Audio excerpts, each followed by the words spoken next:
तो sequence and series में आज का जो पार्ट है वो है एरिथमेटिक मीन। तो नेक्स्ट हेडिंग हम लोग लिख लेते हैं एरिथमेटिक मीन। अगर दो नंबर हमको ए और बी गिवन होंगे और उनके एम को अगर हमने स्मॉल कैपिटल ए लेट कर लिया, लिख लेते हैं यहाँ पर एक point, let two number A and B are given and capital A be the AM मतलब arithmetic mean between them, then हम बोल सकते हैं कि ये AM जो है ये बीच में होगा, A small A capital A और B ये किस में होंगे, AP में। और अगर ये AP में है तो इनका कॉमन डिफरेंस इक्वल होगा। तो capital A minus A second term minus first term equal to third term minus second term. तो ए और ए को वन साइड किया तो 2 टाइम्स कैपिटल ए, तो कैपिटल ए की वैल्यू क्या आ गई, ए प्लस बी बाई, और ये हमने पढ़ा भी था पहले भी कि अरिथमेटिक मीन का फॉर्मूला क्या होगा, दोनों को प्लस करके डिवाइडेड बाई 2 कर दो। तो ये हो गया अरिथमेटिक मीन का 2 नंबर्स के लिए। अगर हमारे पास 2 नंबर है तो अरिथमेटिक मीन का ये फॉर्मूला हो जाएगा। अब बात होती है कि अगर 3 नंबर हो,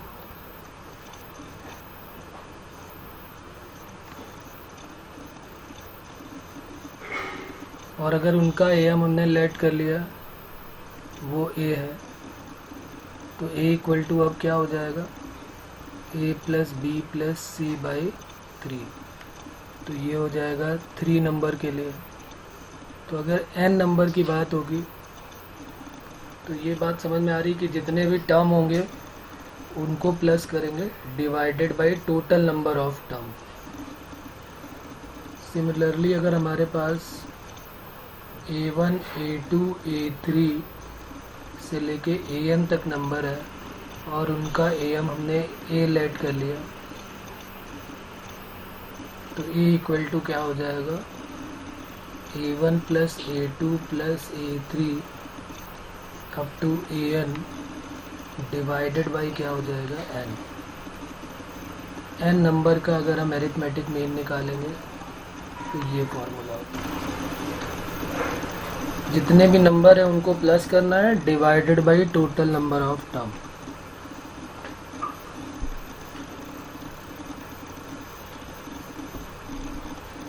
ठीक है, तो ये तो बहुत छोटी सी बात होगी। अब हम निकालेंगे कि अगर हमें ये ए और बी 2 नंबर गिवन है और इनके मिड में हम एन AM इंसर्ट कराएंगे, तो हेडिंग लिख लेते हैं अपनी क्या है,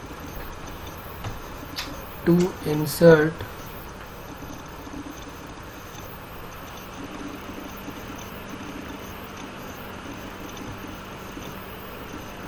n AMs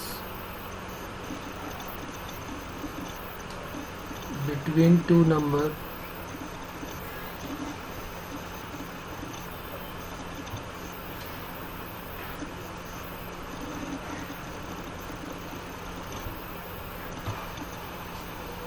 ए और बी हमने लेट कर लिए हैं 2 नंबर, इनके मिड में हम n अरिथमेटिक मीन इंसर्ट कराने वाले हैं और उनकी वैल्यू निकालेंगे।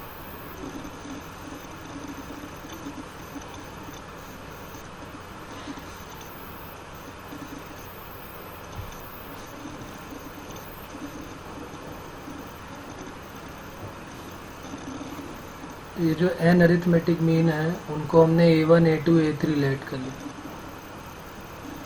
Late A1, A2, A3 be n arithmetic mean inserted between 2 number A and B। A और B के मिड में हमने n arithmetic mean A1, A2, A3 let कर लिया। let capital A1, A2, A3 up to an be n inserted arithmetic mean between two given number a and b। a और b के बीच में हमने late कर लिए a1 a2 a3 n arithmetic mean है।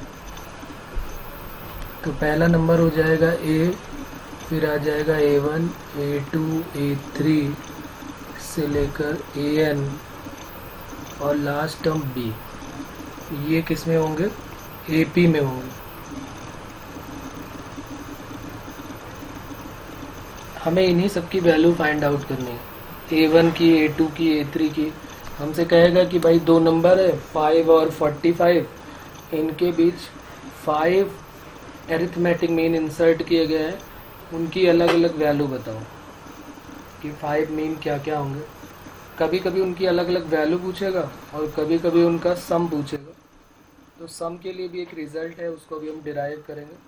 पहले हम सीखते हैं कि उनकी अलग अलग वैल्यू कैसे निकालते हैं। तो देखिए इसमें वही AP सिंपल लगा देनी है। फर्स्ट टर्म क्या हो जाएगा? फर्स्ट टर्म स्मॉल a हो गया, लास्ट टर्म की वैल्यू क्या हो जाएगी? L हो जाएगी और L equal to B। Total number of term कितने हो जाएंगे? टोटल नंबर ऑफ टर्म इस AP में कितने होंगे? तो देखिए 1 से लेके n तक तो ये है और 2 टर्म एक्स्ट्रा है, एक A और एक B। तो n तो ये हो गए अंदर वाले और 2 और, तो n+2। तो total number of term n+2। हमें कॉमन डिफरेंस निकालना है, तो हमने कॉमन डिफरेंस D लेट कर लिया। इसी की वैल्यू हम अभी सॉल्व करने वाले हैं। फॉर्मूला अप्लाई कर देते हैं, L equal to A plus n-1 into D। और n की वैल्यू को हम स्मॉल n नहीं लेट करते, टोटल नंबर ऑफ टर्म का फॉर्मूला कैपिटल N बोल देते। तो फॉर्मूला हो गया A plus n-1 into D। तो B equal to A plus, और कैपिटल N की वैल्यू है n+2 - 1 इंटू D। तो B minus A equal to n+1 into D। तो D equal to B minus A upon n+1। ये common difference का formula आ गया। इसको लर्न नहीं करना है, ये पूरा प्रोसेस ही हम करना है कि हम इसको याद करें, ऐसा कुछ ज़रूरी नहीं है, क्योंकि याद करने के लिए बहुत सारे फार्मूले ऑलरेडी हमारे पास है, तो हम कितना याद करेंगे। तो ये 2 लाइन का काम है, तो हम D निकाल देंगे। अच्छा, अब हमें A1 निकालना है, तो A1 इक्वल टू क्या होगा? तो देखो यहाँ पर पहला टर्म A है, तो A के बाद दूसरा AP में क्या होता है? A प्लस D होता है। तीसरा क्या होता है? A प्लस 2D होता है। तो A1 की वैल्यू क्या हो जाएगी? अगर पहला टर्म A है और कॉमन डिफरेंस D है, तो A1 equal to A plus D। A plus और D की value B minus A upon n+1। A2 क्या हो जाएगा? A plus 2D। तो A plus 2 times B minus A upon n+1। A3 कितना हो जाएगा? A plus 3D। A plus 3 times B minus A upon n+1। तो similarly AN क्या हो जाएगा? AN की वैल्यू क्या होगी? A प्लस, अब यहाँ पर कभी कभी डाउट हो जाता है, लोग n-1 इंटू D बोल देते हैं, लेकिन क्या होगा? n into D। A plus n into D, क्योंकि देखो जब 3 है तो 3 आ रहा है, 2 है तो 2 आ रहा है, 1 है तो 1 आ रहा है। तो AN है तो AN A plus n into D होगा। A प्लस n टाइम्स और D की value B minus A upon, ये A plus n into D इसलिए आ रहा है क्योंकि ये लास्ट टर्म नहीं है। अगर हम इसको सोचे कि ये Tn है, तो ये Tn नहीं है।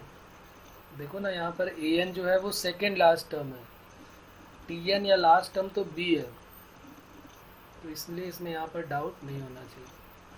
तो ये पूरा प्रोसेस था A1 A2 A3 निकालने का, कि हमें A1 A2 A3 कैसे निकालना है। सबसे पहला काम हम क्या करेंगे? D लेट करेंगे, और जैसे ही D आ जाएगा उसके बाद फिर A1 A2 A3 सबकी वैल्यू फाइंड आउट कर लेंगे। अब उसके बाद एक थ्योरम इसमें और आती है, एक इम्पॉर्टेंट रिजल्ट, वो लिख लेते हैं। सम ऑफ, हेडिंग लिख लेते हैं, sum of n inserted arithmetic mean. जितने भी मीन है A1 A2 A3, उनका जब हम सम करेंगे तो एक नया रिज़ल्ट आ जाएगा। तो जब भी कभी सम बोलेगा ना, तो फिर हमें अलग अलग निकालने की ज़रूरत नहीं पड़ेगी। और वो क्या रिज़ल्ट आएगा अभी हम उसको डिराइव करते हैं। और ये सब कुछ NCERT का ही पार्ट है, पूछा जाता है 11th क्लास में, बहुत इजी है ये, खास कुछ इसमें है नहीं। लिख लेते हैं वो क्या है वो थ्योरम, फिर अभी उसको प्रूव कर देते हैं। The sum of an arithmetic mean, the sum of an arithmetic mean, the sum of an arithmetic mean between two number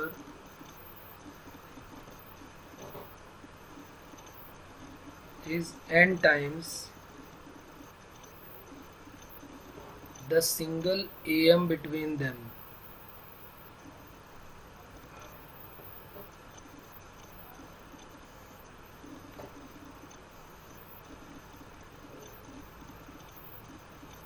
ये है पूरी थ्योरम। कह रहे हैं ये कि जो भी A1 A2 A3 है, इनका जो सम होगा A1 plus A2 plus A3 up to dash dash AN, ये n टाइम्स होगा A और B के सिंगल मीन का। A और B का मीन निकालेंगे तो A प्लस B बाई 2। तो ये फार्मूला हमारा हो जाएगा कि अगर हमें सम कभी निकालना होगा तो हम फिर अलग अलग क्यों निकालेंगे। हम क्या करेंगे कि जो नंबर हमको गिवन है, जैसे मान लिया 2 और 41 है, इनके बीच हमने 5 मीन लिए, A1 A2 A3 A4 और A5। अब वो कह रहा अलग अलग मत निकालो, उसने कहा है कि इन सब की वैल्यू का सम निकालना है। A1 plus A2 plus A3 plus A4 plus A5। तो हम क्या करेंगे, n टाइम्स, n का मतलब कितना होगा, n का मतलब ये नहीं हुआ कि total number of term, n का मतलब कितने मीन इंसर्ट कराए हैं। तो कितने हैं, जैसे यहाँ पे n मीन इंसर्ट कराए थे ना, ये लिखा है ना n एरिथमेटिक मीन, तो इसमें n की वैल्यू 5 हो जाएगी। तो आंसर क्या हो जाएगा, 5 times a plus B by 2। और इसको सॉल्व कर लेंगे। 15 कितना सर, वो 41 है। हाँ 41, सॉरी तो 43 बाई 2 इंटू 5 हो जाएगा। अब पहले हम लोग क्या करते हैं, इसको प्रूव करते हैं कि ये ऐसा हुआ क्यों। ये बात समझ में आ गई ना कि ये रिज़ल्ट कब हमारे लिए इम्पॉर्टेंट है, जब वो हमसे सम कहेगा तो हम ये रिज़ल्ट डायरेक्ट यूज़ कर देंगे। और अगर अलग अलग वैल्यू निकालने के लिए बोलेगा तो फिर हमें जो मेथड अभी हमने ऊपर सीखा उसका हम यूज़ करेंगे। अब देखो, इसको प्रूफ करने के मैं 2 मेथड तुम्हें बताता हूँ। एक तो एक लाइन में या 2 लाइन में सीधे सीधे हो जाएगा। प्रूफ करते हैं जरा। A1 plus A1 comma A2 comma A3 up to dash dash AN है ना ये, और इसके पहले A था और उसके बाद में B था।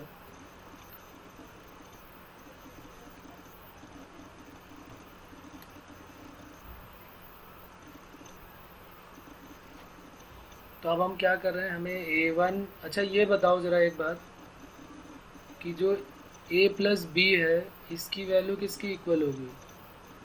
A प्लस बी जो फर्स्ट और लास्ट टर्म है वो A1 प्लस AN की इक्वल होगा, वो A2 प्लस AN माइनस 1 की इक्वल होगा। ये प्रॉपर्टी अभी हमने पढ़ी थी कि सम ऑफ फर्स्ट और लास्ट टर्म जो होता है वो इक्विडिस्टेंस टर्म के सम की इक्वल होता है। तो आप ज़रा देखो, यहाँ पर हम कर रहे हैं A1 plus A2 plus A3 से लेके AN तक। इसका जब सम निकालोगे तो AP का सम का फॉर्मूला लगाएंगे n/2, और first term plus last term, ये हम इतने पार्ट की बात कर रहे हैं। a1 plus a2 plus a3 n तक थे, तो n/2 a1 प्लस an, और a1 प्लस an की वैल्यू किसकी इक्वल है? a प्लस b की इक्वल है, तो n/2 a प्लस b। तो ये देखो रिजल्ट ऑटोमेटिकली आ गया। तो ये हो गया एक शॉर्टकट वाला मेथड।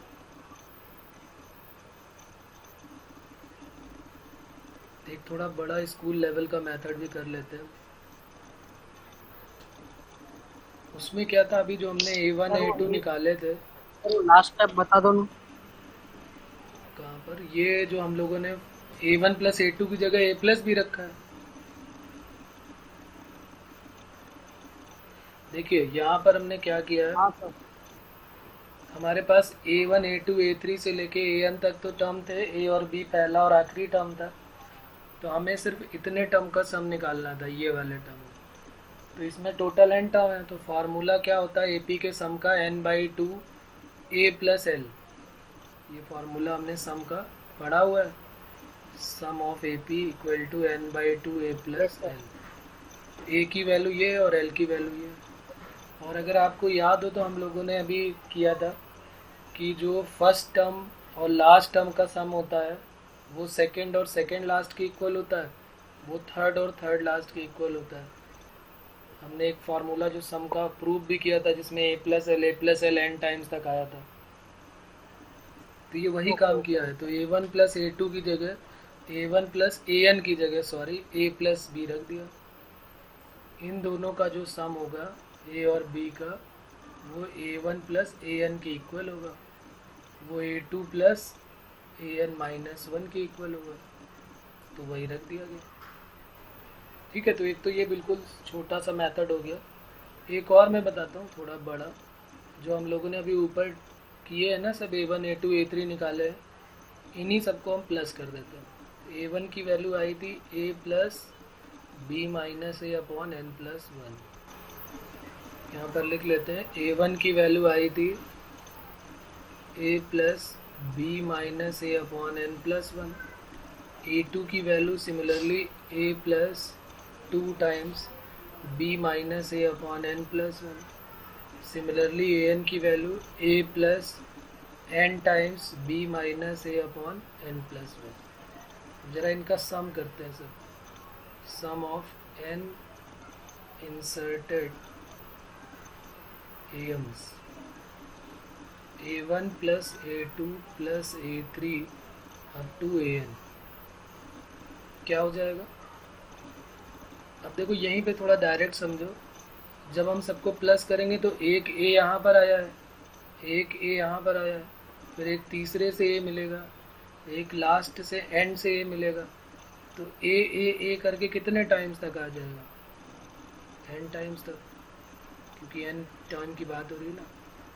अब यहाँ पर अगर आप ध्यान से देखें थोड़ा सा, तो ये जो है वो d की वैल्यू है, तभी तो a प्लस डी आया था, फिर a प्लस 2d आया है, फिर a प्लस 3d आया है। इन सब में b minus a upon n plus 1 common हो जाएगा, तो ये मैं काम डायरेक्ट कर देता हूँ। b minus a upon n plus 1 common ले लिया, तो पहले से 1 आया, फिर दूसरे से 2 आएगा, फिर 3 आया और लास्ट में n आ जाएगा। ये डायरेक्ट लाइन किसको हजम नहीं हो रही? क्लियर है बात सभी को? ये तो देखिए अब क्या हो जाएगा, a को n टाइम्स तक ऐड किया तो an हो गया। Yes sir. ओके बेटा, तो अब दूसरे में क्या हो जाएगा, b minus a upon n plus 1। 1 2 3 से लेके n तक का सम n into n plus 1 upon 2। n into n plus 1 by n plus 1 cut हो गया, यहाँ पर अपॉन में 1 है तो 2 एलसीएम ले लिया, n कॉमन ले लिया, तो क्या बचेगा 2a plus b minus a। देखो n/2 तो बाहर आई है और a प्लस b आ गया। तो ये भी इतना बड़ा खास लेंदी कैलकुलेशन नहीं है। तो जितने भी एम्स थे उनका सम आ गया, a1 plus a2 plus a3 up to an n/2 a plus b।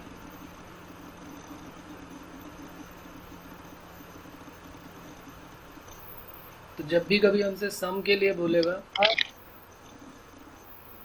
तो हम ये फार्मूला डायरेक्ट लगा देंगे, तब हमें अलग अलग निकालने की ज़रूरत नहीं है। और जब वो बोलेंगे कि भाई अलग अलग वैल्यू बताओ, तो फिर हमें लगाना पड़ेगा। सर वो जब आपने n कॉमन निकाला सर, जी, तो वो 2a कहाँ से आ गया सर? अपॉन में बेटा, एक के अपॉन में 2 है और एक के अपॉन में 1 है, तो एलसीएम 2 ले लिया। हाँ सर, वो a कहाँ से आया सर? ये लिखा हुआ है ना, ए एन में से एन कॉमन लिया हमने ना, ये हमारे पास ए एन था, इसमें से हमने एन कॉमन ले लिया। चलो मैं एक लाइन यहाँ और कर ओके सर। दूँ। यहाँ बचा A N plus B minus A into N by 2। अब देखो यहाँ पर हाँ सर, हो गया हो गया। एन कॉमन ले लिया और 2 एलसीएम। ओके, चलिए तो फिर आगे बढ़ते हैं। अब मैं कुछ क्वेश्चंस दे रहा हूँ आपको, उनको सॉल्व करना है। सबसे इजी से स्टार्ट करते हैं। Insert 5 arithmetic mean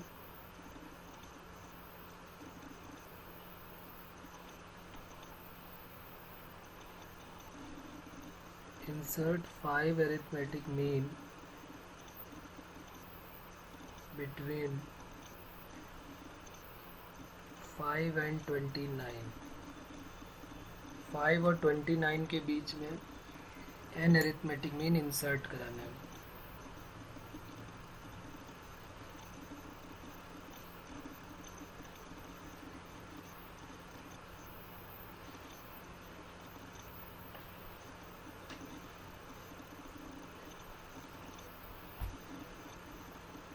Sir, 9, 13, 17, 21, 25.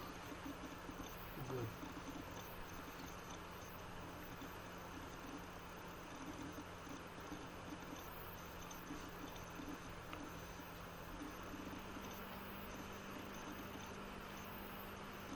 Five के बाद यहाँ पर A1, A2, A3, A4 और A5।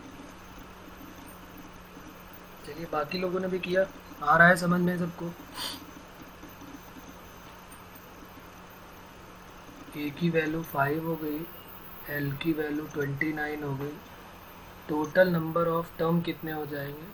5 तो इंसर्ट कराने हैं और 2 एक्स्ट्रा हैं, तो 7 हो जाएंगे। n+2 होता है ना, जितने इंसर्ट कराओ प्लस 2 नंबर और। फॉर्मूला लगा दिया, l equal to a plus n minus 1 into D. 29 equal to 5 plus 7 minus 1 into D. 29 minus 5 हो गया 24 इक्वल टू 6d। तो यहाँ से d की वैल्यू आ गई 4। और बस फिर तो बहुत इजी है। A1 equal to a plus D, तो 5 plus 4 9। A2 equal to a plus 2d, 5 plus 2 into 4, 8 और 5 13। ऐसे बढ़ाते जाओ, 9 और 4 13 हो गया। 13 के बाद 17, 17 के बाद 21 और 25।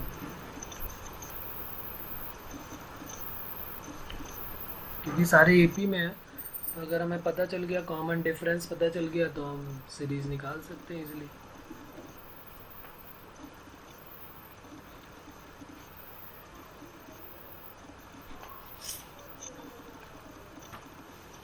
चलिए एक और देता हूँ।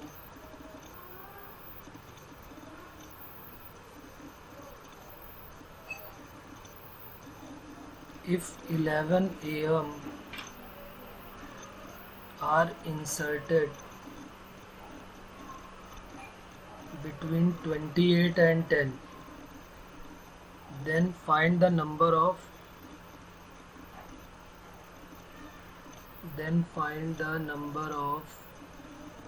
integral am।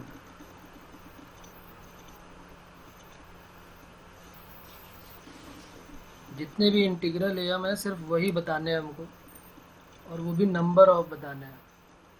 मतलब उनकी वैल्यू भी नहीं बतानी है, सिर्फ कितने हैं वो बताने हैं। Find the number of integral M.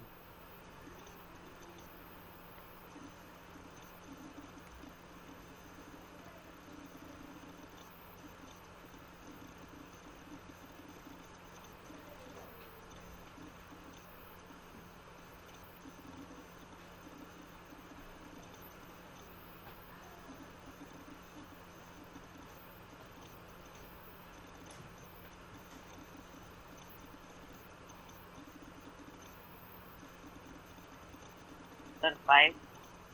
5 होंगे, बिल्कुल सही।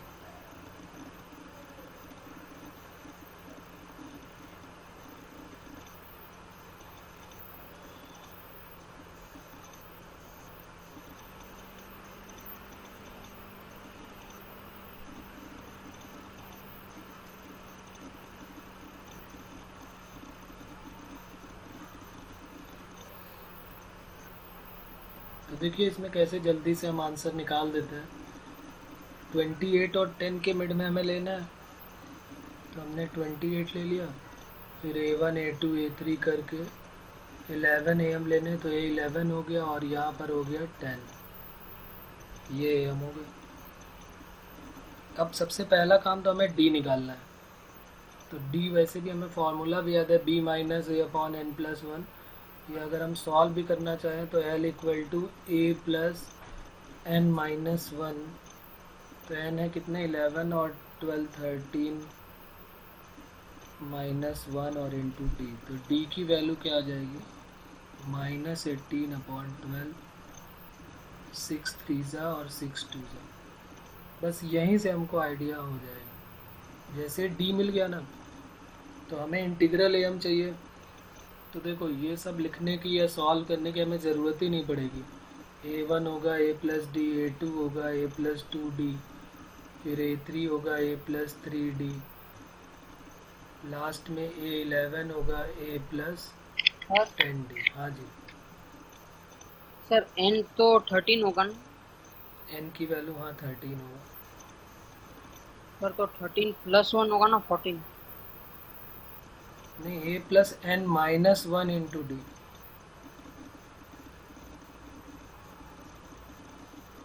भाई 11 तो यहाँ पे टोटल टर्म है ये L, और 2 एक्स्ट्रा है, तो टोटल नंबर ऑफ टर्म 13। तो फार्मूला ये लगा हुआ है L equal to A plus N minus 1 into D। नहीं सर, D की बात कर रहा हूँ सर। D होता है ना B minus A upon N plus 1। तो N क्या रखा है फिर, उसमें नंबर ऑफ AM होते हैं. हाँ उसमें N, यही तो कंफ्यूजन है। देखो ये जो N है, ये जो हमने N लिया है D में, वो N total number of term तो N प्लस 2 थे, N इंसर्टेड AM है। यानी अगर हम ये फार्मूला डायरेक्ट लगाते हैं तो ये जो N है ये N नंबर ऑफ टर्म नहीं है, ये क्या है, N इंसर्टेड AM है। बस ये ध्यान रखना।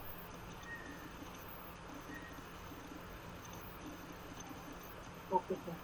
चलिए तो आगे बढ़ते हैं फिर। अब यहाँ पर हमें ये देखना था कि D की वैल्यू फ्रैक्शन में आ रही, वो भी 2 के मल्टीपल में आ रही। तो 2 2 जिसमें आएगा वो कट हो जाएंगे। तो कौन सा, ये वाला तो हो ही नहीं सकता इंटीजर, क्योंकि ये तो फ्रैक्शन में आएगा।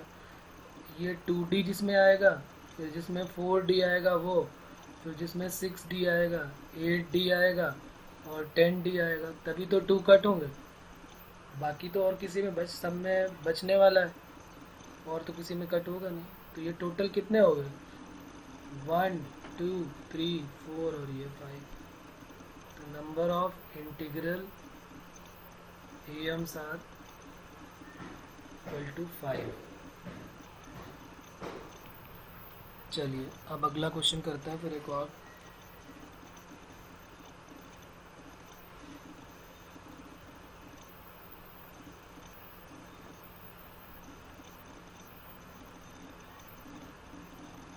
Between 1 and 31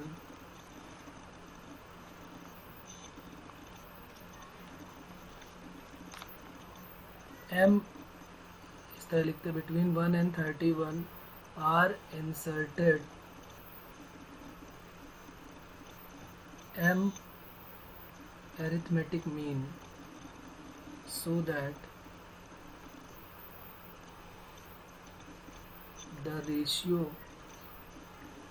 the ratio of the 7th term and M minus 1th term, 7th mean है, ये टर्म नहीं बोलोगे इसको, इसको क्या बोलेंगे, 7th mean, 7th mean and M minus 1th mean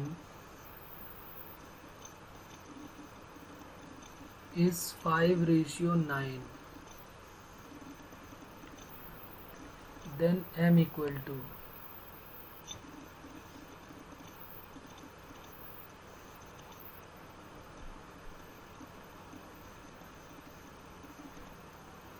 is 5:9.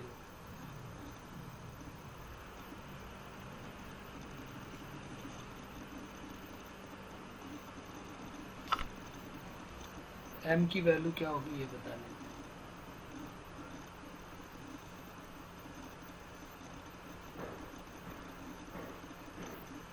Thirteen, 14, 15 और नन।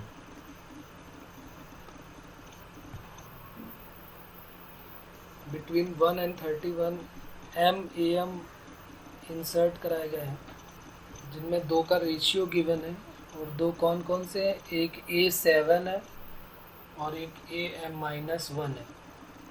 इन दोनों का रेशियो 5:9 है। तो m की वैल्यू बतानी।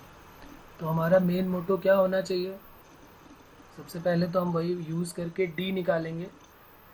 जब d आ जाएगा तो फिर पहले A7 निकालेंगे और AM-1 वाला टर्म निकालेंगे, और फिर दोनों को अपॉन में रख के इक्वल टू 5/9 क्रॉस मल्टीप्लाई कर देंगे, m की वैल्यू आ जाएगी। तो आप सबसे पहला काम यही करें कि d निकालें।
सर 14।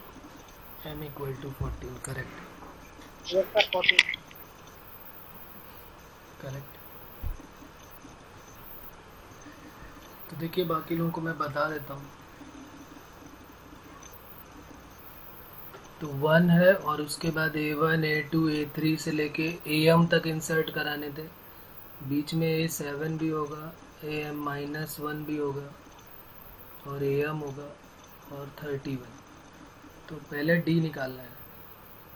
तो D कैसे निकलेगा, L equal to A plus, और नंबर ऑफ टर्म जो है वो m+2 होंगे।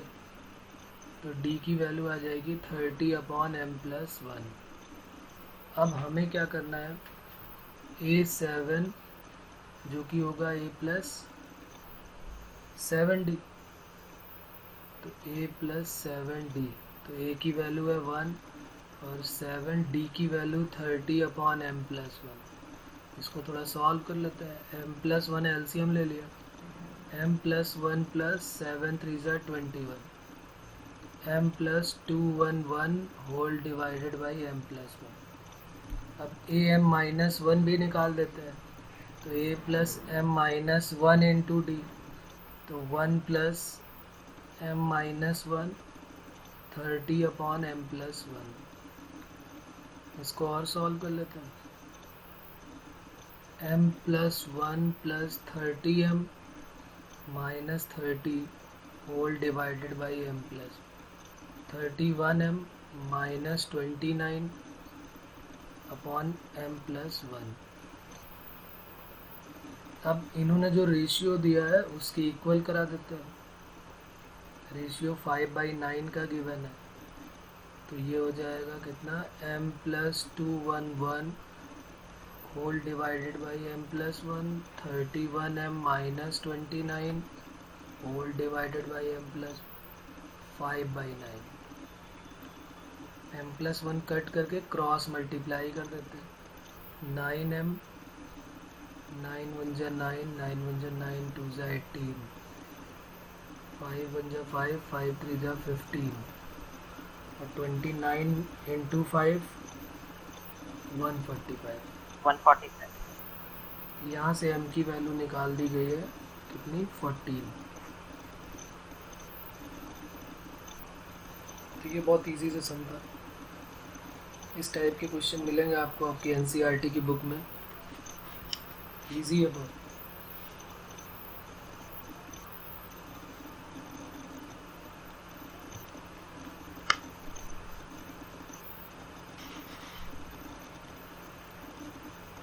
चलिए तो आगे करते हैं फिर। एक क्वेश्चन और मैं दे रहा हूँ।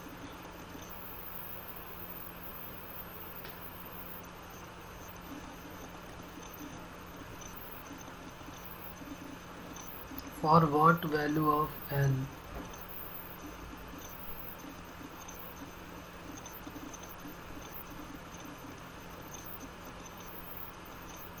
a to the power n plus 1 plus b to the power n plus 1 whole divided by a to the power n plus b to the power n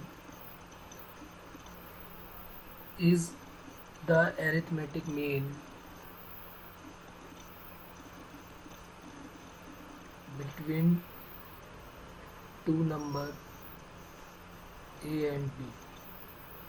कह रहा है n की वैल्यू क्या होनी चाहिए जिसमें ये जो है वो a और b के बीच का एरिथमेटिक मीन बन जाए।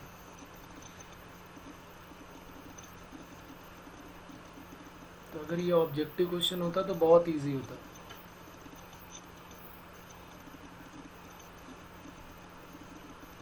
हमें दोनों से करना है, ऑब्जेक्टिव सब्जेक्टिव दोनों मेथड्स।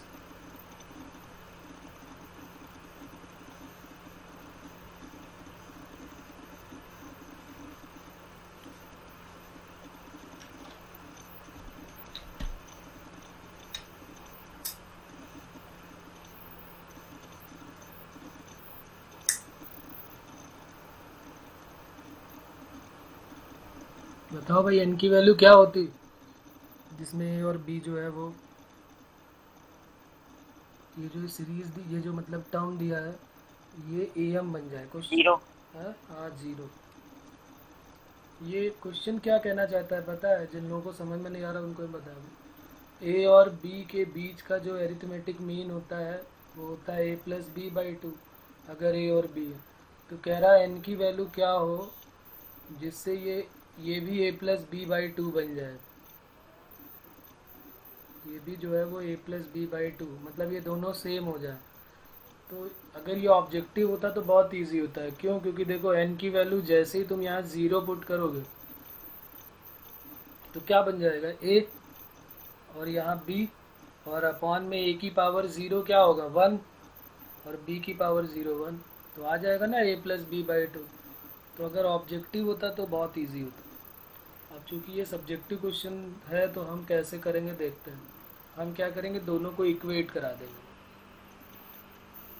ठीक है ना, ये बोर्ड लेवल में भी पूछा जाता है, मतलब 11th में भी पूछा जाता है ये। तो दोनों को इक्वेट करा दीजिए आप। a plus B by 2 equal to a to the power n plus 1 b to the power n plus 1 whole divided by a to the power n और b टू द पावर, और बस फिर cross multiply कराते जाइए और सारे term one side इधर उधर लेके इक्वेट करा के देखो, n की वैल्यू 0 लेके आनी है हमको। आंसर तो हमें पता चले गया।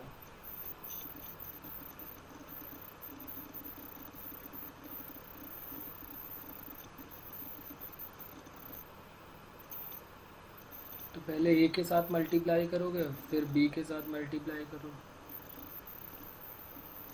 तो a to the power n into a हो जाएगा, plus a b to the power n, b a to the power n, और b into b to the power n, और ये 2 times a to the power n, और इसको a लिख देता हूँ मैं, क्योंकि a to the power n plus 1 को हम ऐसे लिख सकते हैं ना, a to the power n into a, और plus 2 times b to the power n into b. Same वाले नंबर को वन साइड कर लेते हैं, जैसे ये a to the power n into a है, और ये भी a to the power n into a, तो इसको उधर भेज देते हैं। तो यहाँ पर अब क्या बचेगा हमारे पास, a b to the power n, ये वाला टर्म, फिर ये वाला term b a to the power N equal to A to the power n बचेगा ना। 2 टाइम्स में 1 टाइम चला गया, तो 1 times a to the power n into a, और 1 time b to the power n into b. ये b to the power n वाले को बी के साथ माइनस कर दिया, और a to the power n वाले को a to the power n के साथ माइनस कर दिया। अब क्या करेंगे, जिसमें हमें सेम पावर दिख रही है उनको एक साथ कर लेते हैं। जैसे यहाँ b to the power n है, तो a b to the power n minus b to the power n into b, और यहाँ a to the power n into a है minus b into a to the power n. Means इसको हमने ये b की power n को b की power n के साथ भेज दिया इधर, और इसको इधर भेज दिया। अब बस इसके बाद तो इजी है, b की पावर n कॉमन लिया, a माइनस बी, और a to the power n common लिया, a माइनस बी। अब देखो यहाँ पर वो जो 2 नंबर है, हम इसको डायरेक्ट यहाँ पे कट कर सकते हैं। वैसे हम डायरेक्ट कट करने के लिए मना करते हैं कि हमेशा डायरेक्ट नहीं कट करना चाहिए, तो हम क्या करेंगे, हम इस तरीके से भी लिख सकते हैं। मान लिया हम डायरेक्ट कट नहीं करना चाहते, तो ऐसे लिख लेते हैं, डायरेक्ट कट नहीं किया, क्योंकि अपनी आदत जो है बदल लेते हैं थोड़ी सी। वैसे तो इसका कोई फ़र्क नहीं पड़ने वाला है, क्योंकि देखो इससे 2 बनेंगे, एक तो a माइनस बी 0, और एक B to the power N equal to A to the power N, तो ए इक्वल टू बी, ये तो पॉसिबल ही नहीं, क्योंकि 2 सेम नंबर के बीच थोड़ा ना हम एरिथमेटिक मीन निकाल रहे हैं। हमने जब क्वेश्चन स्टार्ट किया था तो 2 नंबर अलग अलग थे, ए और बी, डिफरेंट नंबर है ये, चाहो तो यहाँ लिख लेना ए नॉट इक्वल टू बी। और इसको कैसे सॉल्व करेंगे, तो देखिए ये जो है बी अपॉन ए की whole power N equal to 1, power equate कराने के लिए इसको b अपॉन ए की पावर 0 कर दिया, और पावर को इक्वेट कर दिया, तो n की वैल्यू 0 आ गई यहाँ से।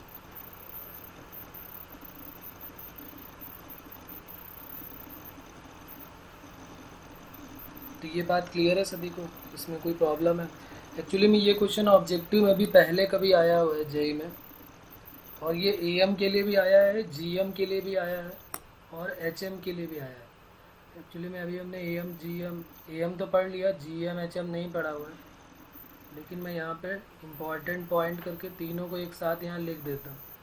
अभी नहीं पढ़ा तो कोई बात नहीं, आगे पढ़ेंगे, लेकिन यहाँ पर मैं डायरेक्ट लिख देता हूँ, इसको आप याद रखें ऐसे, a to the power n plus 1 b to the power n plus 1 upon a to the power n plus b to the power n अगर है, तो अगर ये इक्वल टू एरिथमेटिक मीन है कि ये जो है वो ज्योमेट्रिक मीन है कि ये जो है वो हार्मोनिक मीन है, तो इसके लिए जो है वो n की वैल्यू 0 होती है, इसके लिए n की वैल्यू -1/2 होती है, और इसके लिए n की वैल्यू -1 होती है।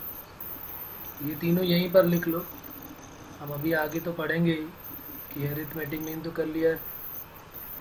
वैसे कभी हमारे साथ बात भी हुई होगी ज्योमेट्रिक मीन की, ये नहीं भी हुई तो अभी आप यहाँ पर लिख लीजिए एक साथ। मैं यहाँ पे फॉर्मूले भी लिख देता हूँ, कैसे आया वो हम वहीं पर डिराइव करेंगे।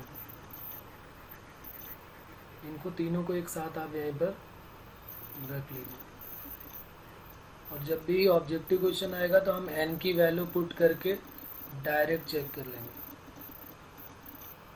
वैसे मैं यहाँ पर लिख देता हूँ, एरिथमेटिक मीन का फॉर्मूला क्या होगा, ये तो सबको पता ही है, उतनी देर से करते आ रहे हैं। A plus B by geometric mean का formula under root a b होता है और हार्मोनिक मीन का formula 2ab upon a plus B होता है। तो ये कहना चाहते हैं कि n की वैल्यू क्या होगी, जैसे हमने n की वैल्यू 0 रखा तो ये बन गया, वैसे ही हम n की वैल्यू जब -1/2 रखेंगे तो ये gm बन जाएगा, और जब n की वैल्यू -1 रखोगे, और ये क्वेश्चन हम वहाँ पर अभी करेंगे भी, ये तो सिर्फ एक मेमोरी के लिए है कि हमें याद रहे कि n की वैल्यू क्या क्या रखनी है। हम वहीं पर अभी डिराइव भी करेंगे कि ज्योमेट्रिक मीन का क्या होता है और कैसे आया, और हार्मोनिक मीन का। ठीक है, इसको आप यहीं पर रख लीजिए साथ में। तो एक ये क्वेश्चन भी हो गया इजीली। इसमें कोई प्रॉब्लम है क्या?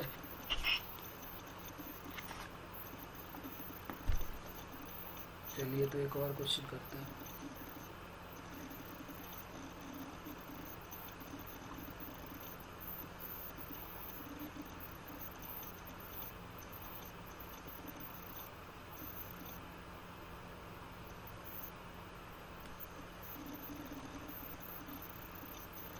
Between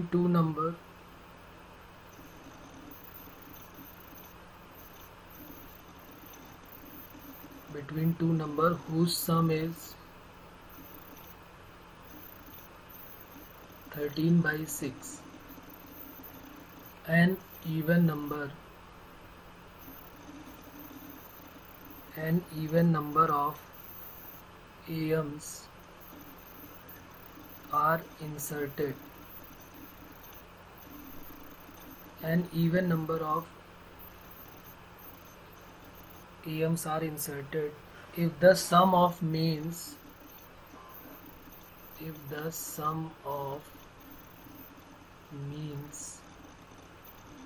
exceed their number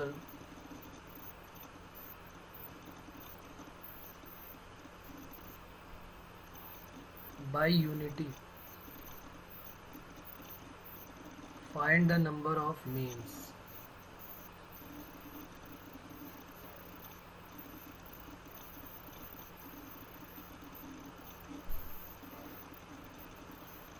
question एक बार ढंग से पढ़ ले तो इजीली फिर हो जाएगा, अगर हम ढंग से पढ़ के करेंगे, समझ के।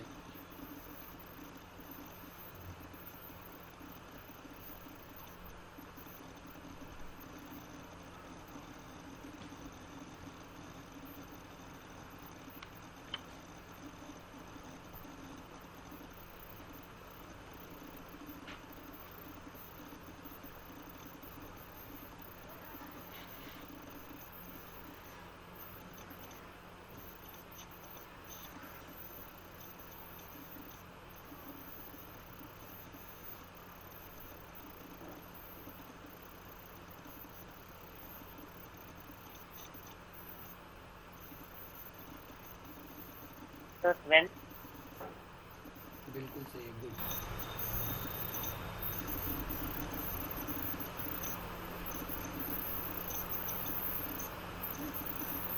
तो ये जो दो नंबर की बात होती थी ए और बी, उन्हीं का ये सम इन्होंने डायरेक्ट दे दिया ना भाई। दो नंबर के बीच में ही तो आप इंसर्ट करते थे, तो ए और बी दो नंबर है और उनके बीच हमें जो ए एम इंसर्ट कराने हैं वो कौन से होने चाहिए? Even number.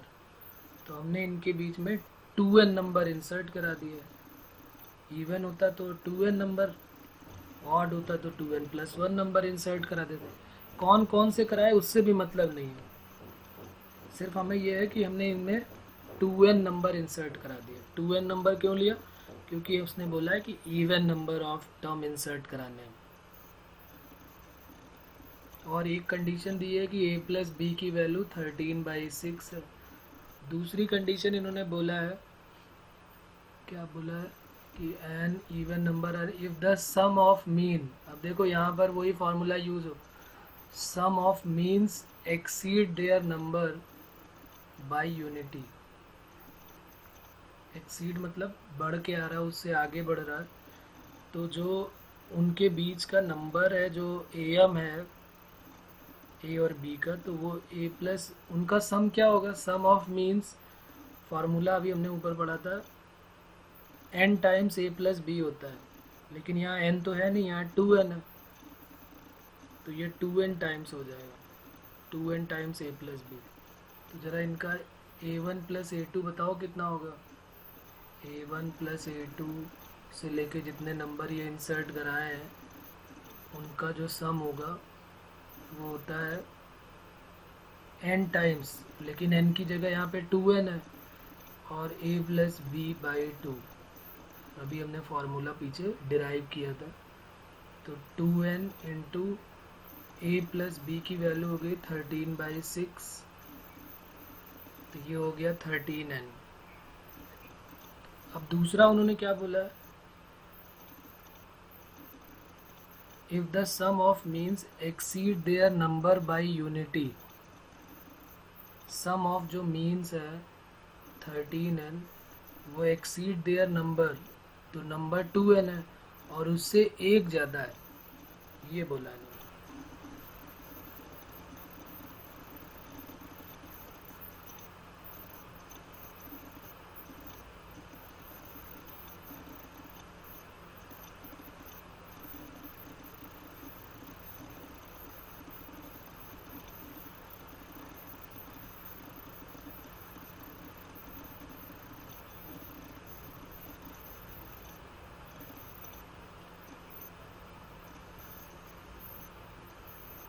अच्छा ये कितना आया था, ये 2n इंटू 13/6, तो ये 13/3 आया हुआ था। सर वो 2n a plus B by 2 sir का कैसे आया सर? कौन सा? सर वो 2n तो पता चल गया sir, a plus B upon में 2 आया सर वो। ये जो फार्मूला हमारे पास था ऊपर, देखा आपने ऊपर, ये जो फार्मूला अभी हमने डिराइव किया था, एक मिनट। सर हाँ बेटा बोलो। सर वो 13n/6 होगा। हाँ 13n, अभी करता हूँ उसको। ये लिखा हुआ है a1 plus a2 plus a3 up to an equal to n/2 a plus B. अगर हमने a1 और an के बीच में n नंबर इंसर्ट कराए हैं तो उसमें क्या होता है, n times a plus B by 2, यही तो लिखा हुआ ना, n times a plus B by 2। तो वही हमने a प्लस बी बाई 2 है और यहाँ n टाइम्स है, तो n की जगह तो 2n हो गया। अच्छा ओके सर ओके। तो 2n into A plus B by 2। अच्छा ये a प्लस बी बाई 2 हो गया, इसको थोड़ा सा और सही कर लेते हैं।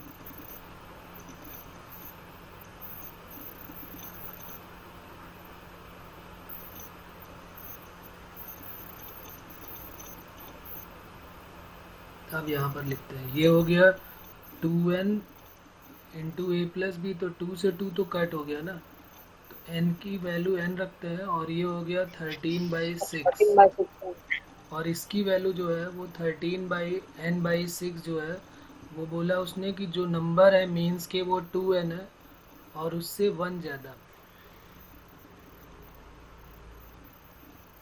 अब ठीक है, तो अब यहाँ पर इसको इधर ले आते हैं, तो 13n/6 minus 2n equal to 1, 6 LCM ले लेते हैं, तो 13 माइनस 12, तो 13n माइनस 12n, तो ये हो गया n, तो 1 इक्वल टू n/6, तो n की वैल्यू 6 आ गई। लेकिन हमें क्या करना था, उसने कहा था find the number of means, तो उसने n की वैल्यू नहीं पूछी है, उसने 2n की वैल्यू पूछी है। Then number of means equal to 2n, तो 2 इंटू 6 यानी कि 12 आंसर हो जाएगा। ये जो कंडीशन हमने यहाँ लिखी है ये क्वेश्चन में गिवन है, ये जो है वो गिवन कंडीशन है। उसने बोला है कि उसके मीन्स जो जितने भी नंबर हैं 2n उससे 1 ज़्यादा है, यूनिटी का मतलब 1 ज़्यादा है, तो 2n प्लस 1 हो गया। चलिए एक और लिखते हैं फिर।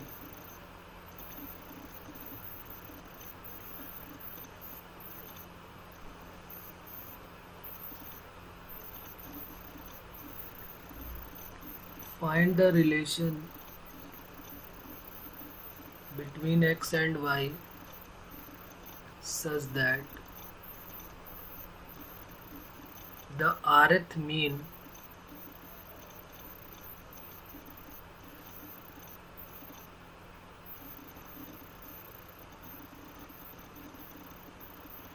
between x and y,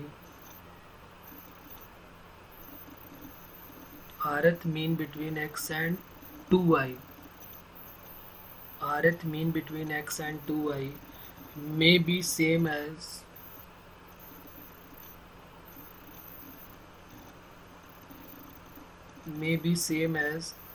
the rth mean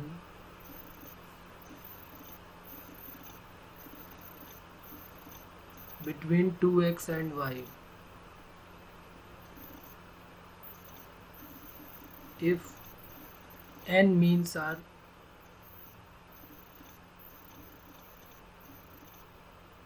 inserted in each case.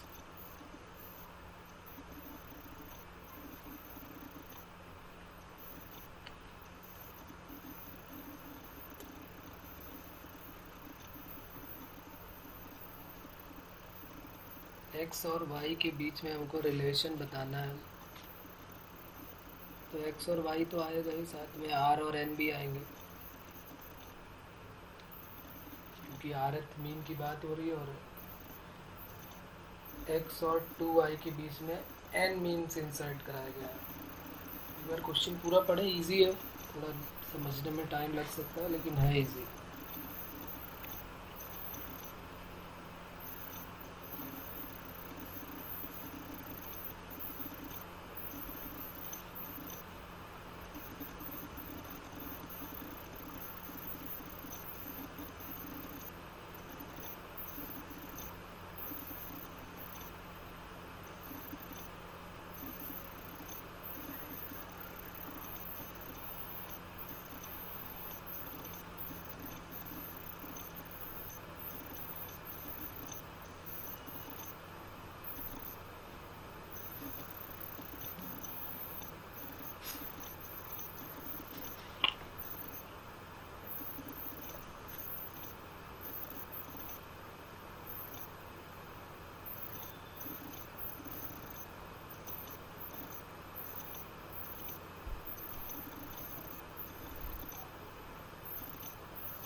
आ रहा है कुछ समझ में, कर रहे हैं?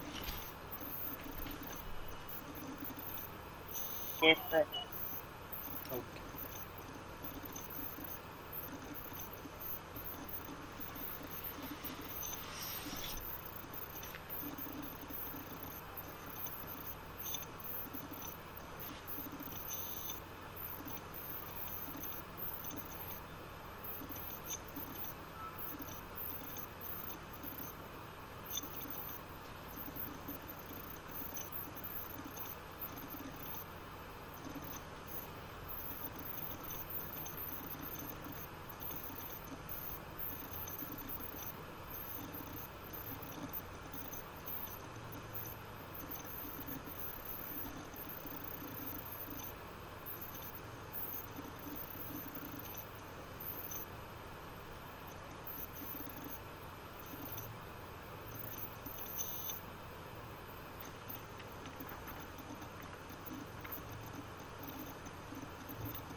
देखिए, जिनको कुछ समझ में नहीं आ रहा है या जो रुके हुए हैं उनको मैं थोड़ा सा बढ़ा देता हूँ आगे।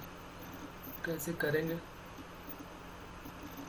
x और 2i के बीच में। हाँ बेटा बोलो। Sir, y is equals to n minus r plus 1 divided by r into x. फिर से बोलना। यस सर, मेरा भी वही आ रहा है। x into Y equal to n minus R plus 1 upon R into X. Okay okay, अभी check कर लेते हैं। x और 2i के बीच में n मीन इंसर्ट कराना है। ये लिखा है ना कि n मीन ही इंसर्ट कराना है, तो इसके बीच में अगर हम n मीन इंसर्ट कराते हैं,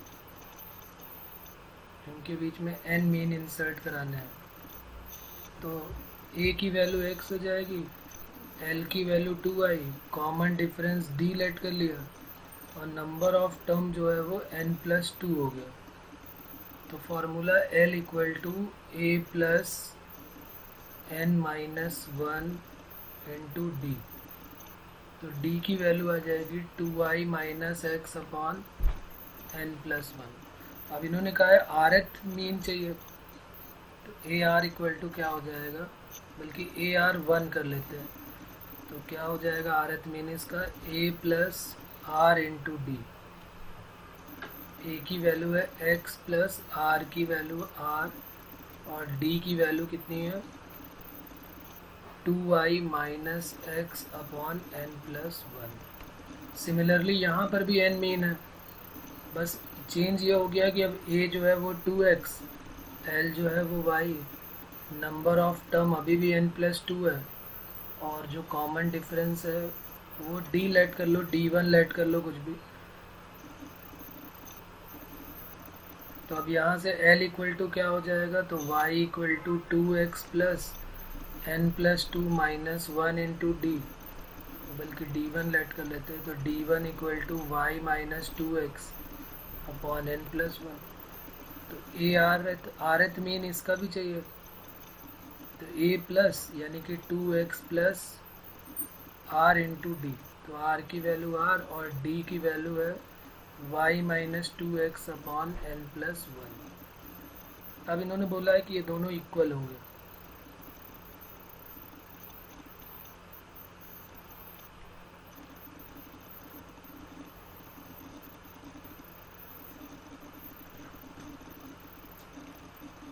तो यहाँ पर क्या हो जाएगा, ये दोनों इक्वल है अकॉर्डिंग टू क्वेश्चन, ये दोनों इक्वल गिवन है, ये वाली वैल्यू और ये वाली वैल्यू दोनों इक्वल है। तो according to question AR1 equal to है AR2। तो जैसे ही दोनों को इक्वल कर दोगे आप, बस x और y में जो रिलेशन आएगा वही आंसर होगा। x plus r times 2y minus x upon n plus 1, 2x plus r times y minus 2x upon n plus 1। तो इसी को अब हमें सॉल्व कर देना है। तो 2x माइनस एक्स, इसको उधर भेज दिया और इसको इधर भेज देते हैं, r कॉमन ले लेते हैं, 2y r upon n plus 1 common है, 2y minus x plus y minus, एक minute, minus y plus 2x। तो अब ये वैल्यू क्या हो जाएगी, 2x minus x, x equal to r upon n plus 1, 2y minus y y और 2x minus x x. तो ये x और y में रिलेशन आ जाएगा, n plus 1 into x r times y plus x. या अगर हमें x को वन साइड करना है तो n plus 1 minus r equal to r into Y. तो यही आंसर बता रहे थे ना? Yes sir.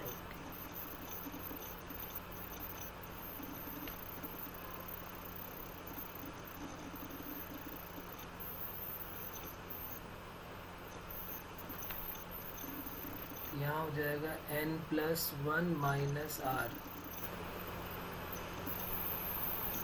अगर हमें x अपॉन वाई चाहिए तो r upon,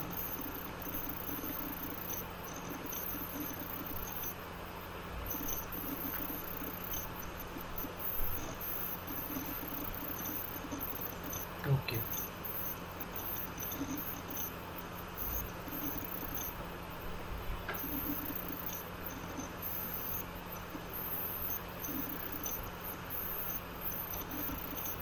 If A1, A2, A3, A4, A5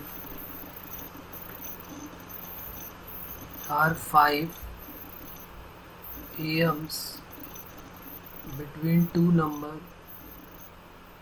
2 and 8, then find the sum।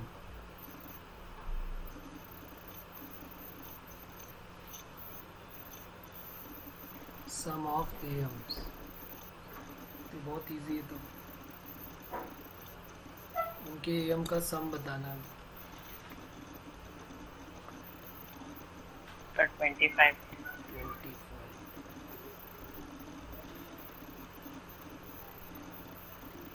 सही है, 25।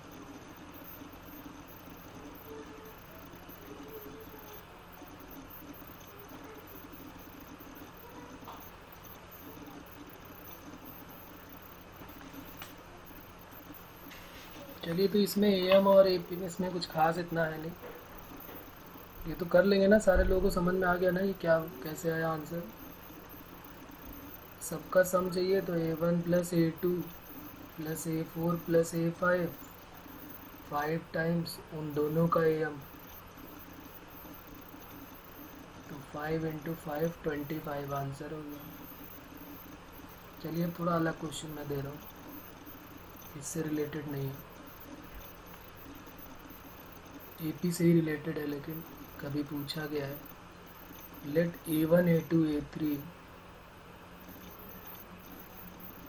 A1 comma A2 comma A3 AN BN AP with common difference 2। Let SN be the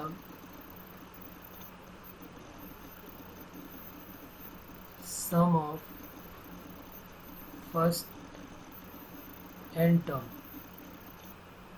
of sequence if S3n upon Sn does not depend on n।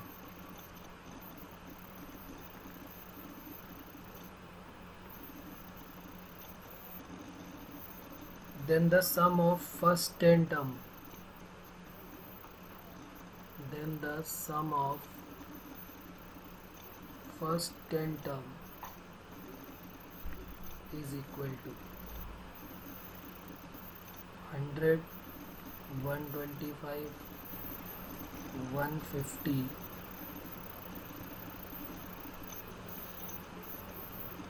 none.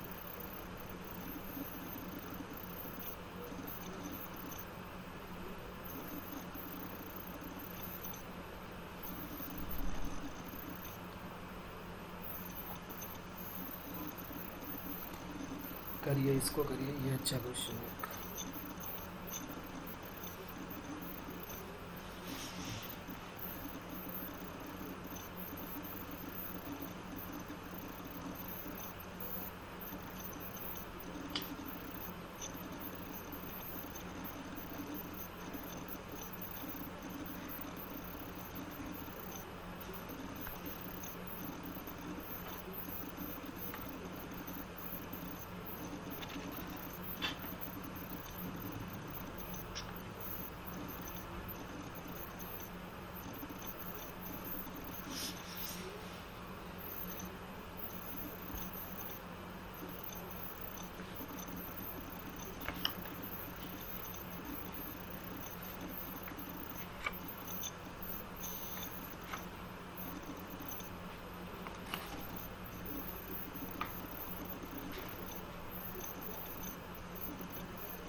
ज़्यादा लेंदी calculation है नहीं इसमें।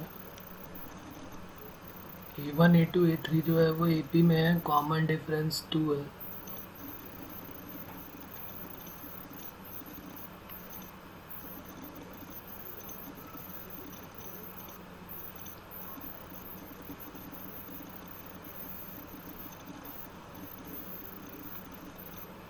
बस ये important line है कि S3n और upon Sn जो है वो n पे डिपेंड नहीं करते। तो कुछ ऐसा काम करना है कि n पे डिपेंड ना हो, फिर जो सीरीज बनेगी उसके 10 टर्म का सीक्वेंस हमें निकालना है कि उनका सम कितना होगा। तो एक काम करते हैं, हम S3n अपॉन Sn निकाल लेते हैं साथ में।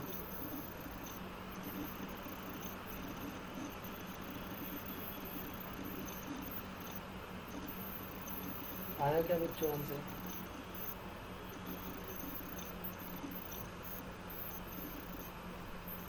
देखिए 3n/2 2a plus n minus 1, a1 लिया है उन्होंने, a1 a2 से स्टार्ट किया है, 3n माइनस 1 इंटू डी, और d की वैल्यू कितनी है तो डायरेक्ट मैं 2 रख देता हूँ। यहाँ पे 2 गिवन है ना, d की वैल्यू 2 है, तो यहाँ पर d की जगह पे 2 रख दो। Whole divided by n/2 2a1 plus n minus 1 into 2, तो ये n/2 तो कट हो गया। यहाँ पर जो वैल्यू आ रही है इसको थोड़ा और सॉल्व कर, 2a1 plus 6n minus 2 whole divided by 2a1 plus 2n minus 2। अब यहाँ पर समझना जरा बात को। सर ऊपर 3 भी तो मल्टीप्लाई है। अच्छा अच्छा, बिल्कुल, ये 3 को बाहर ही रखते हैं, ये 3 रख देते हैं बाहर, छूट गया था वो। ठीक है, अब ठीक है, 3 को अंदर नहीं ले जाते। अब यहाँ पर जो है वो 2 कॉमन ले लिया तो a1 माइनस 1 प्लस 6n हो गया, और यहाँ पर 2 टाइम्स a1 प्लस, एक मिनट, नीचे भी हम 2 कॉमन ले लेते हैं, 2 टाइम्स ले लेंगे कॉमन तो a1 माइनस 1 हो जाएगा प्लस 2n। यहाँ तक बात क्लियर है। अब यहाँ पर हमें थोड़ा सा अपना दिमाग लगाना पड़ेगा। क्या लगाना पड़ेगा, सुनिए। ये कह रहा है कि जो S3n है और जो Sn है वो इंडिपेंडेंट ऑफ n होना चाहिए। ये जो वैल्यू है ये n पे डिपेंड नहीं करनी चाहिए। तो n पे डिपेंड नहीं करनी चाहिए मतलब n जो ऊपर से और नीचे से कट हो जाना चाहिए। मतलब ये जो n है और ये जो n है ये पूरा कट हो जाना चाहिए। ये n और ये n कब कट हो सकता है, ये इस पे डिसाइड करता है कि अगर a1 की वैल्यू 1 हो जाए, अगर a1 की वैल्यू 1 हो जाए तो ये पूरा का पूरा टर्म 0 हो जाएगा, ऊपर वाला, और नीचे वाला भी 0 हो जाएगा। तो 6n अपॉन 2n, तो n और n कट हो जाएगा, तो 3 3 9 हो जाएगा। 3 बाहर है और 3 अंदर आ जाएगा। ये बात क्लियर हो रही। उसने बोला है कि S3n अपॉन Sn जो है वो इंडिपेंडेंट ऑफ n होना चाहिए। इंडिपेंडेंट ऑफ n का मतलब है n पे डिपेंड नहीं करना चाहिए। तो आंसर में n नहीं आना चाहिए। n नहीं आने का चांस कब बन सकता है, इफ a1 इक्वल टू 1। तो लिख लेंगे this is independent of n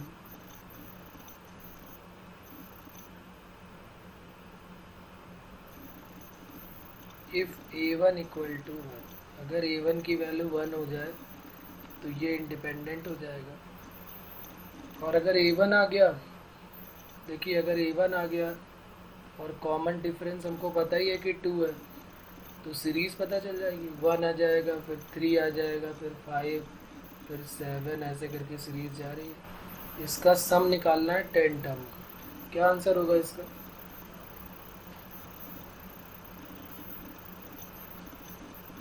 अरे भाई ये तो डायरेक्ट बताया है, इसको मत सॉल्व किया करो।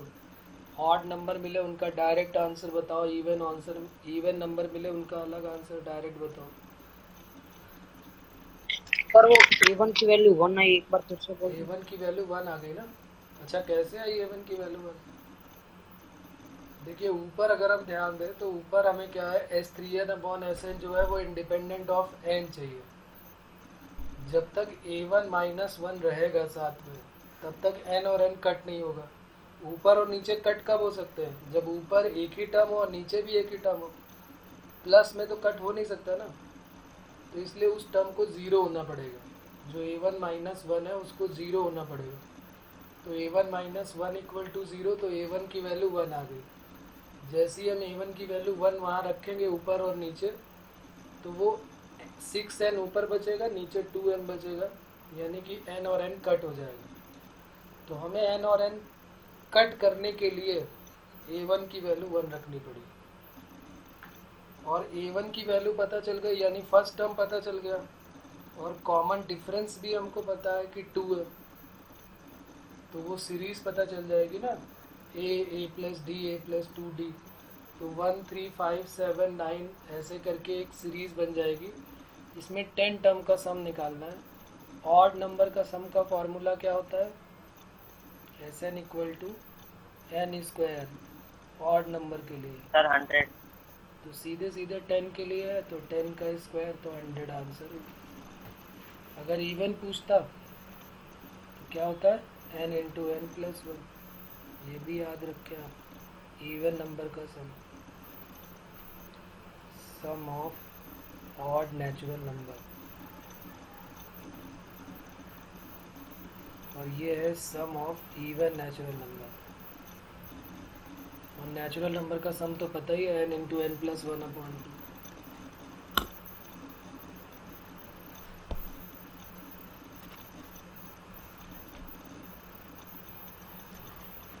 तो एक होमवर्क में दे देता हूँ, वैसे ये 10th क्लास में इस तरह क्वेश्चन आपने किया होगा। ये होमवर्क है आपका बहुत इजी सा। If the sum of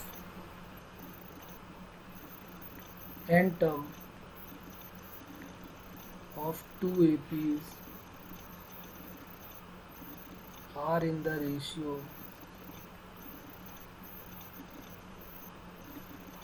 7n plus 1 4n plus 27,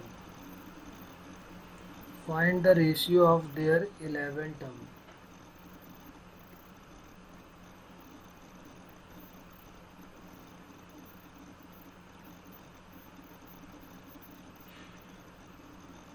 तो 11 टर्म का रेशियो इसका बताना है क्या होगा। आंसर भी लिख लेते हैं, आंसर है 4/3।